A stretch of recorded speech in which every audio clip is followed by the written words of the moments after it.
জমি কেনা বেচার সময় ক্রেতা নয় বিক্রেতার উপর কর আরোপের পরিকল্পনা করছে এনবিআর। জমির দলিল মূল্য এবং প্রকৃত মূল্যের মধ্যে বিশাল তফাৎ দেখানো হয়। এতে যে কর ফাঁকি দেওয়া হয় তা বন্ধে দ্রুত কার্যকর পদক্ষেপ নেওয়া হবে, এমনটাই বলেছেন জাতীয় রাজস্ব বোর্ডের চেয়ারম্যান আব্দুর রহমান খান।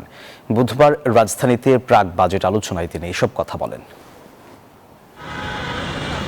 উচ্চ কর ও রেজিস্ট্রেশন ব্যয়, ড্যাব জটিলতা এবং কাঁচামালের দাম বাড়ায় স্থবিরতা চলছে দেশের আবাসন খাতে। আবাসন ব্যবসায়ীরা বলছেন, ফ্ল্যাট বা প্লট বিক্রিতে রেজিস্ট্রেশন ফি, স্ট্যাম্প ডিউটি, আয়কর, ভ্যাট মিলিয়ে প্রায় 12 থেকে 15% অতিরিক্ত ব্যয় হচ্ছে, যা ক্রেতাদের ওপর বড় চাপ।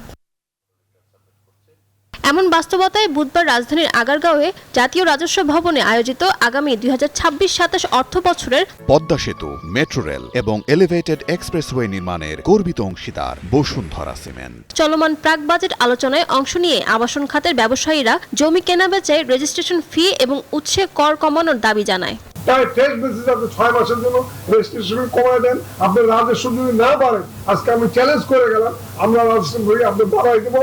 তবে জমি কেনাবেচার সময় ক্রেতা নয় বিক্রেতার ওপর কর আরোপের কথা বলেন এনবিআর চেয়ারম্যান। এমনকি দলিল মূল্য এবং প্রকৃত মূল্যের মধ্যে বিশাল ফারাক দেখিয়ে কর ফাঁকি বন্ধে কঠোর পদক্ষেপ গ্রহণের কথা জানান তিনি। আনফরচুনেটলি এই টাকাটা পুরোটাই বায়ারকে দিতে হয়, একদম উল্টো, একদম বেআইনি কাজ।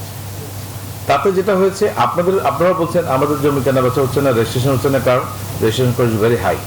এটা তো রেজিস্ট্রেশন কস্ট না, আবার গেইন ট্যাক্স রেজিস্ট্রেশন কস্টের পার্ট না। অনুষ্ঠানে চামড়া শিল্পের উৎসে কর 3% থেকে কমানোর দাবি জানান এই খাতের ব্যবসায়ীরা।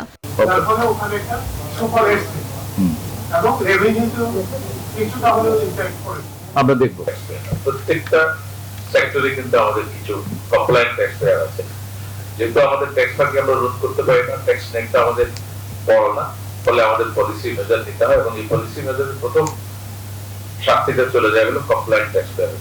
এছাড়াও আলোচনায় অংশ নিয়ে ভ্যাট প্রদানে নানা হয়রানির অভিযোগ করেন ব্যবসায়ীরা। এসবকে গুরুত্ব দিয়ে দ্রুত নিষ্পত্তির আশ্বাস দেয় এনবিআর। আমরা যারা ট্যাক্স ফাঁকি দিয়েছে তাদেরকে। ফারজানা রিয়া, নিউজ 24, ঢাকা।